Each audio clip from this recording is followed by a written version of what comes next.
Peter Rabbit started with my father when he was a little boy in northeast Iowa on a farm, but he had an uncle who lived in Chicago who didn't have any children, and this was his love. And so he would send him these darling gifts from toy store in Chicago.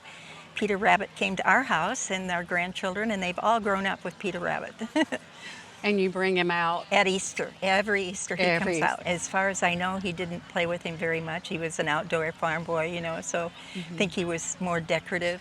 Did your dad have a lot of toys, or just the toys your uncle? Just the toys his uncle sent him, because they didn't have much.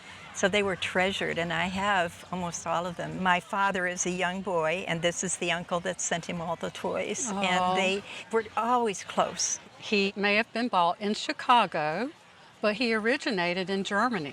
Oh. And he's made of paper mache. What's really wonderful about yours is he has these great big tall ears and beautiful brown glass eyes.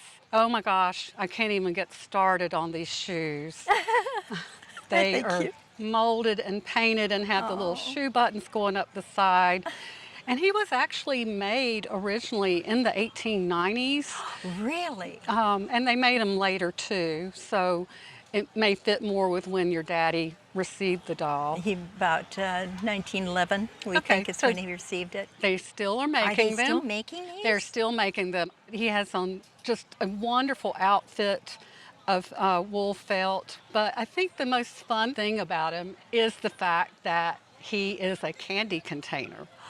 He is? When I lift his head up, there would have been candy in there. You're kidding. I never knew that. At the back, he has a little basket with a paper mache egg, and he even has straw in the basket that, according to the other folks I've worked with, is the original straw. It's the original. We always kept it in there. He has faded over time, and if I lift this little shirt up some... Oh, it was a brighter green. It was very bright green. To make green dye in the 19th century, they used two different things. One was copper and one was arsenic.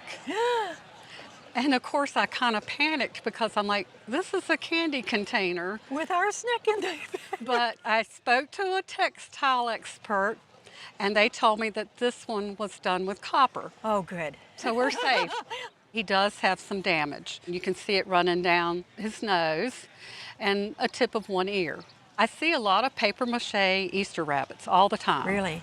Okay. But not like this one. I mean, he is dressed to kill, and he's an extra large size, and retail for this rabbit would be somewhere between $2,500 and $3,500 in this condition.